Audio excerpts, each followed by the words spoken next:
tenho a certeza, sabe? A morte é um dia que vale a pena viver, foi a sua pergunta. Eu não vinha preparado para essa questão. Eu tenho algum mal perder relativamente à questão da morte. Eu sou ateu, nunca escondi isso. E, portanto, do meu ponto de vista, aquilo que nos acontece quando a gente morre é... A gente vai exatamente para o mesmo sítio em que estava antes de ter nascido. E isso, por um lado, sabe a pouco, não é? Por outro, tranquiliza um bocado, porque eu não tenho mais recordações dessa altura. Não, pelo que sei, estava sossegado. E, portanto, é isso. É curioso constatar, já agora, só antes de... Curioso constatar que, por exemplo, quando Platão relata a morte de Sócrates, uma das coisas que o Sócrates diz é que acolhe a morte com... até com benevolência, digamos assim, com saúde a vinda da morte, porque, diz ele, é um sono sem sonhos. E eu estou cansado e quero ter um sono sem sonhos. Mas depois, mais tarde, o Hamlet, famosamente, diz: eu sei lá se é um sono sem sonhos, sei lá se não há sonhos tão terríveis que ficam tão reais que me fazem sofrer mais do que as coisas verdadeiramente reais. E depois, só para terminar esta digressão, há um livro do Philip Roth, já neste século, ou no século passado, em que uma personagem diz: sim, ok, certo, é um sono sem sonhos, como dizia o Sócrates, mas isso não me satisfaz muito. E, portanto, parece-me que aquilo que a gente vai sentindo sobre a morte também se vai alterando, mas nunca é nada de especialmente satisfatório. Com isto tudo, esqueci-me da pergunta. Ótimo, muito obrigado. Quero que vá para ali. Não disse boa tarde a ninguém. Boa tarde. Eu queria começar por... Toda a gente ouve bem, eu sou muito mais alto do que este microfone, mas assim está bom? Assim ouvem-me? Sim, obrigado. Na Abadia de Westminster, em Londres, está o túmulo de um poeta chamado John Gay. Ele morreu em 1732. E nesse túmulo está um poema de um amigo dele, o poeta Alexander Pope, um poema bastante solene. E depois está um poema dele próprio, que é o seu epitáfio. É o epitáfio que o John Gay escreveu para si mesmo. E esse epitáfio diz: Life is a jest, and all things show it. I thought so once, but now I know it. Que nós traduziríamos em português por: a vida é uma piada e tudo o revela com clareza. Eu achava isso em tempos, mas agora tenho a certeza. Pouco tempo depois dele ter sido enterrado e desse epitáfio ter sido esculpido na sua pedra tumular, um homem chamado Samuel Johnson, o famoso Dr. Johnson, escreveu um artigo a dizer que as pessoas deviam poupar às gerações vindouras o trabalho de raspar aquele poema da pedra. Por várias razões. Primeira, dizia ele, porque aquilo é uma piada e não se escrevem piadas em templos. Ele diz, aquele poema, para já o poema é péssimo, diz ele. É um péssimo poema que devia estar, diz ele, na janela de um bordel. Não sei que bordéis é que ele frequentava, mas eu nunca vi... enfim, não sei onde é que ele foi buscar essa ideia. Mas... E ele depois faz algumas críticas. Eu pessoalmente, devo dizer... Portanto, vamos recuperar o poema. O poema diz... É um poema muito simples, não é? São só 2 linhas. Ele tem razão, é uma piada. O facto de ter 2 linhas contribui para que seja uma piada. Porque normalmente quando a gente diz a vida é... Espera-se que o discurso seguinte dure mais do que 2 linhas. E o que o poema diz, recordo, é: a vida é uma piada e tudo o revela com clareza. Eu achava isso em tempos, mas agora tenho a certeza. Portanto, são só 2 versos. Tem uma cadência de canção infantil, quase. Mas tem um momento, acho eu, nesses versos tem uma palavra que me intrigou durante um bocado, que é a palavra mas. O segundo verso diz: eu achava isso em tempos, mas agora tenho a certeza. Ou seja, à primeira vista, se ele tem a certeza de uma coisa da qual ele estava convencido, à primeira vista a conjunção seria e. Não é? Eu achava isso em tempos e agora tenho a certeza. E eu acho curioso que ele tenha optado por mas, por uma adversativa. Porque, de facto, nós temos uma desconfiança terrível ou termos uma certeza terrível são duas coisas diferentes. E até podemos dizer que são o oposto uma da outra. O que é que o Dr. Johnson dizia? Dizia que o poema era péssimo, era infantil. E dizia, além disso, ele tinha uma crítica lógica a fazer ao poema. Ele dizia, das duas uma, ou este senhor, ele dizia, o que o Dr. Johnson dizia era, a humanidade divide-se em dois tipos de pessoas. Aquelas que acreditam ou fingem acreditar que quando a gente morre não há mais nada, e aquelas que acreditam que quando a gente morre há mais qualquer coisa. Se ele pertence ao primeiro grupo, ou seja, se ele pertence ao grupo das pessoas que acham que quando se morre não acontece mais nada, então o poema não faz sentido, porque ele não pode dizer que agora tem a certeza, porque quem não existe não tem certeza de coisa nenhuma.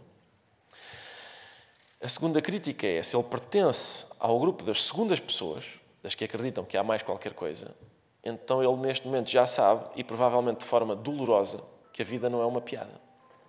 E portanto aquilo que ele escreveu está errado de várias maneiras. E o melhor é a gente apagá-lo. Está errado porque é uma piada num templo, não se fazem piadas em templos.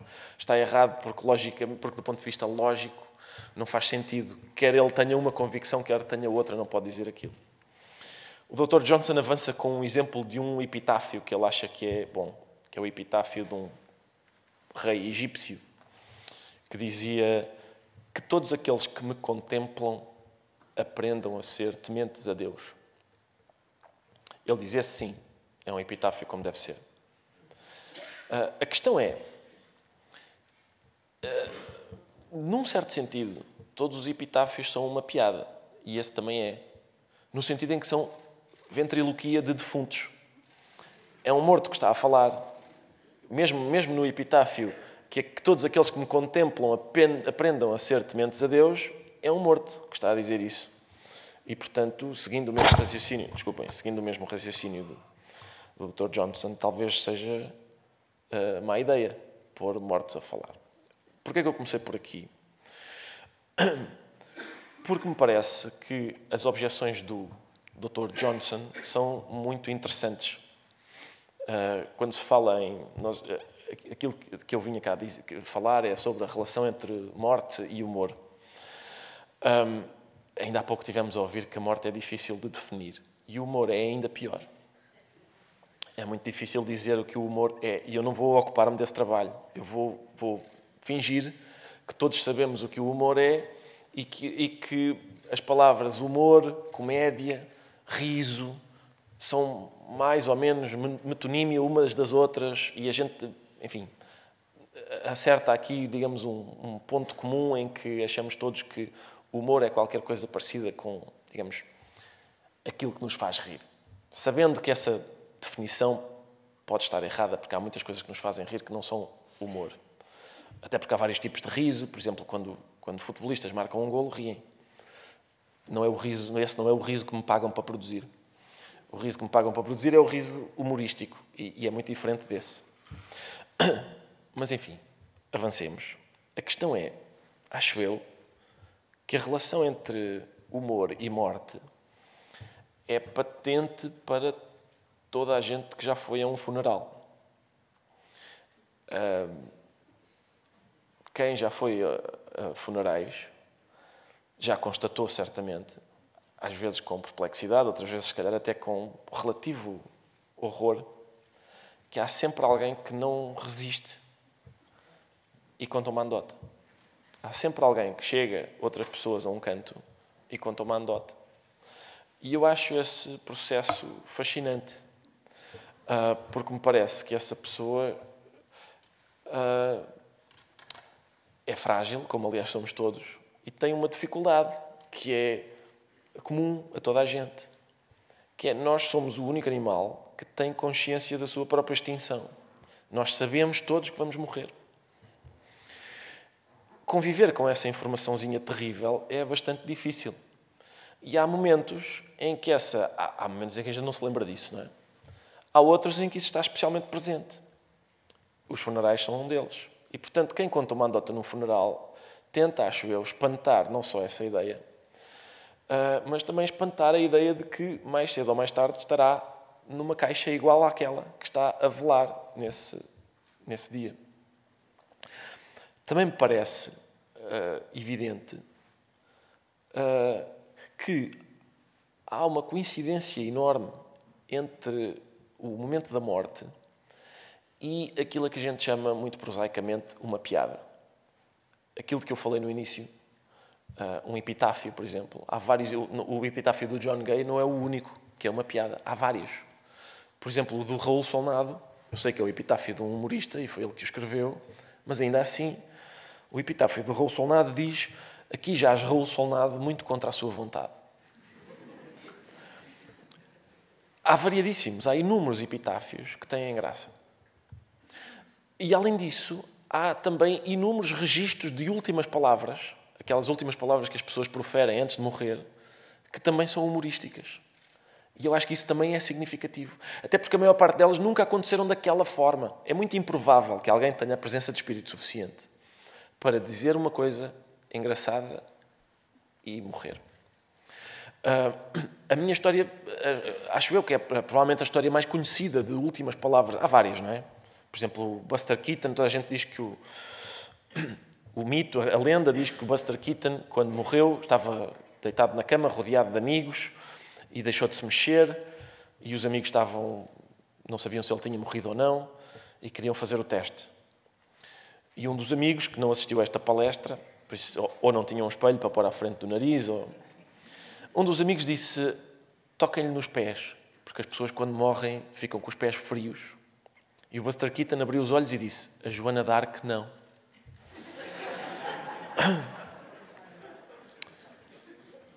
Mas a história mais famosa, acho eu, é a do São Lourenço. É uma história relatada pelo Tiago de Voragine na Legenda Dourada, na Legenda Áurea, que conta várias histórias de santos, e conta a do São Lourenço. Todos os historiadores são unânimes a dizer que aquela história não pode ter acontecido daquela forma, porque no tempo do São Lourenço as pessoas condenadas à morte eram trespassadas pela espada. E, portanto, aquela história em princípio não ocorreu assim. Mas eu continuo a achar que é significativo que alguém a tenha inventado e a tenha passado de geração em geração até chegar a nós. O que a história do Tiago de Voragine conta é que o São Lourenço foi queimado, morreu queimado. Todas as representações da morte de São Lourenço, se puserem no Google morte de São Lourenço, há vários quadros, todos mostram São Lourenço numa grelha com fogo por baixo. Um dos atributos do santo, nas estátuas, ele tem uma grelha com ele, porque a grelha é importantíssima na morte dele. E a lenda diz que as últimas palavras de São Lourenço, deitado na grelha, foram: este lado já está, podem virar.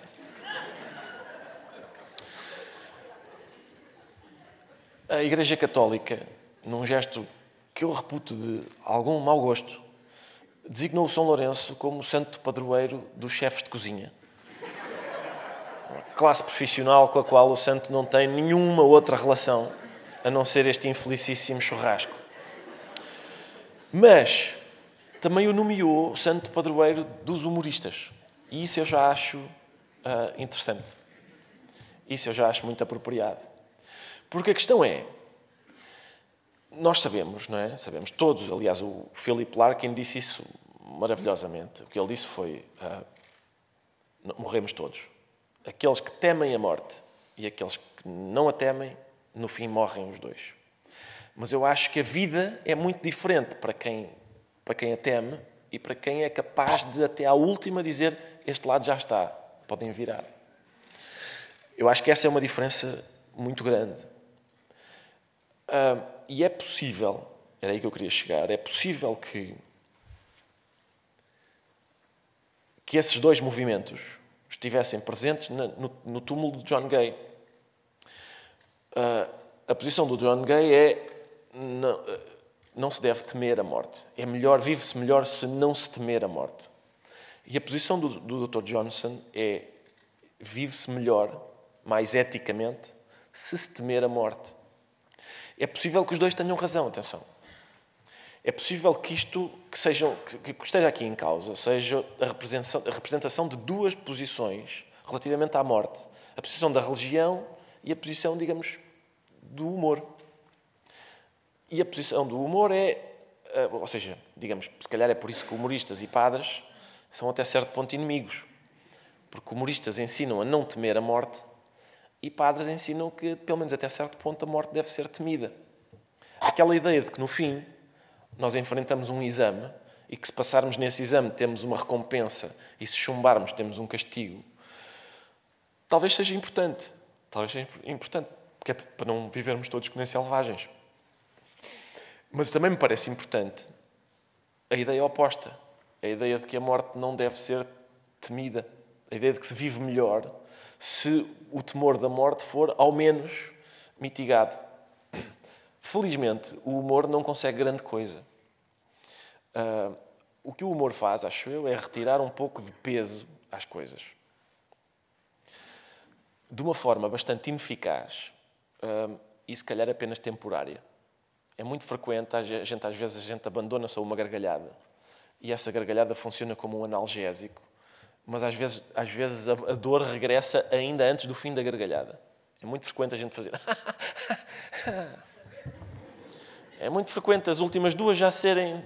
Bom, foi engraçado durante estes centésimos de segundo, mas, entretanto, já voltou.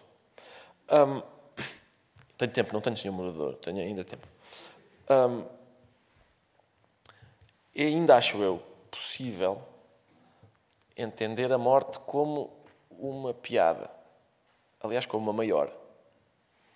Há um livro do Tolstói que se chama A Morte de Ivan Ilitch, que conta a história de um homem chamado Ivan Ilitch. É um livro bastante breve.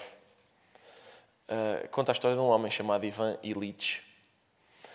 O livro começa com a morte dele e depois ele começa a contar a vida do homem desde o início. E é curioso porque ele licencia-se e no dia faz o que fazem, enfim, todos os homens da idade dele, naquela altura, que é acaba de se licenciar, tira o curso de Direito e vai comprar um fato. É finalmente um homem e tal e precisa de um fato. Vai comprar um fato e ele pede para lhe porem na corrente do relógio, pede para lhe porem uma medalhinha que diz Respice finem, que é outra maneira de dizer memento mori. Respice finem quer dizer a letra lembra-te do fim. E depois o que acontece é que ele leva uma vida bastante, digamos, superficial. É uma pessoa vaidosa, é uma pessoa, enfim, que vive bastante para as aparências, que a vida dele não tem grande objetivo a não ser obter pequenas promoções no emprego. E a certa altura, na sequência de obter uma dessas promoções no emprego, ele e a mulher resolvem remodelar a casa. Mudar de casa para uma melhor e remodelar a casa para impressionar as visitas, quando elas lá forem. No decurso de fazer essas mudanças, ele está a pendurar uns reposteiros, tropeça, cai e contrai uma lesão, que é a lesão que o há de matar. Essa lesão é contraída no seco. Seco escreve-se com C. C-E-C-O. Eu desconhecia a existência desse órgão e por isso fui ver. E achei graça. Porque o seco fica na zona do intestino, exatamente no sítio onde a gente costuma pôr a corrente do relógio. E, portanto, o que o Tolstói fez foi matá-lo, lesionando-o exatamente no sítio em que ele tinha posto a correntezinha a dizer lembra-te do fim. Parece que lhe está a dizer não te lembraste? Aconteceu-te isto. Eu acho que a lembrança do fim, é importantíssima. Porque, ao mesmo tempo, dá um peso à vida, acho eu, não é? Se nós tivermos o fim em mente, provavelmente nós teremos outra maneira de viver. Se calhar é possível argumentar que nós só somos vaidosos, mesquinhos, maus uns para os outros quando perdemos de vista o fim. Mas manter em vista o fim também retira algum peso às coisas. Porque o facto de irmos todos morrer torna isto tudo um bocadinho absurdo. O facto de existir um fim e da gente ter consciência dele torna isto um bocadinho absurdo. Para que é que estamos aqui, por exemplo, nesta sessão? Se vamos todos, de facto, patinar. O que é que esperamos obter disto? Eu sei que essa é a vossa pergunta, a pergunta que está na vossa cabeça há bastante tempo, é de que é que me serve estar a ouvir este tipo? Quando se tem a noção de que vamos morrer, essa consciência agudiza-se, não é? Uma vez eu ouvi o escritor Gonçalo Tavares na televisão a comparar a vida a uma queda. Não é uma comparação, digamos, do original.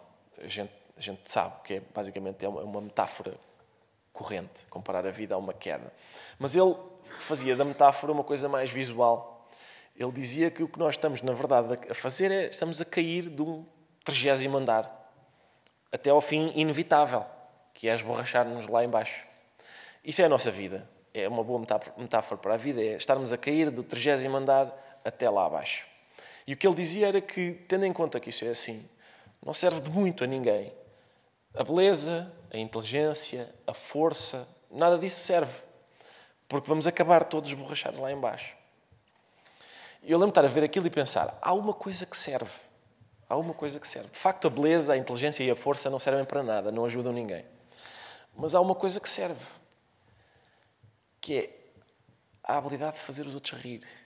Uma vez que estamos a cair em conjunto, a habilidade de fazer os outros rir serve para alguma coisa. Quer dizer, eu sei que vamos no 25º, 24º, etc. Mas, se a gente for a rir, o percurso, eu sei que o percurso é terrível, mas o percurso suporta-se melhor. Se a gente tiver capacidade de rir dele, do que se não tiver.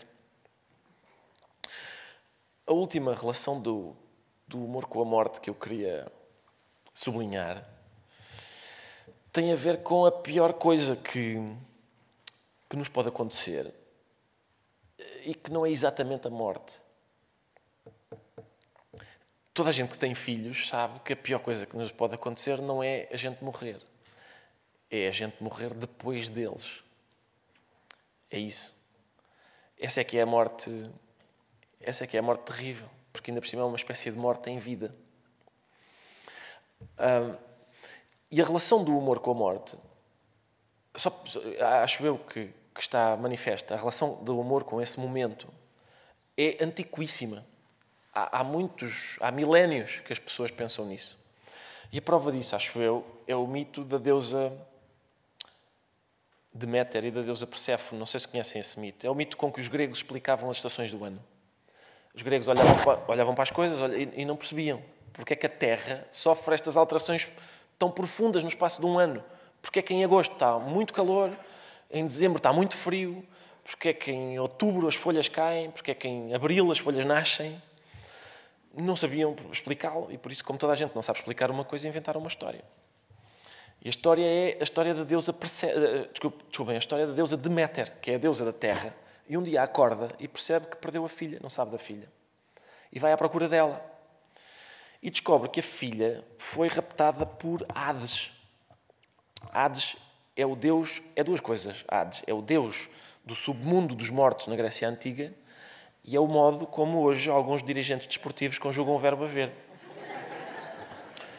Mas nesta história é o deus do submundo dos mortos. E, portanto, Hades raptou a deusa Perséfone e tem-na com ele. E a deusa Deméter, então, encontra, sabe que ela está lá, e vai fazer queixa a Zeus, exigindo que ele lhe devolva a filha, uma vez que ele é o deus dos deuses. Só que Zeus não quer indispor Hades, que é irmão dele, e não faz nada. E então a deusa Deméter faz greve. É a deusa da terra e faz greve. As plantas não crescem, os animais não comem, e por isso a vida na terra encaminha-se para a extinção. E Zeus então percebe que tem de fazer alguma coisa. E então Zeus propõe uma solução de compromisso, que é durante 6 meses a menina fica com a mãe, durante os outros 6 meses fica com o irmão dele.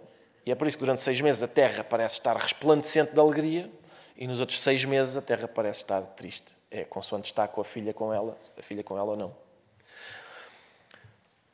Onde é que esse mito me interessa? É porque em certas versões do mito o que acontece é que quando a deusa Deméter está à procura da filha,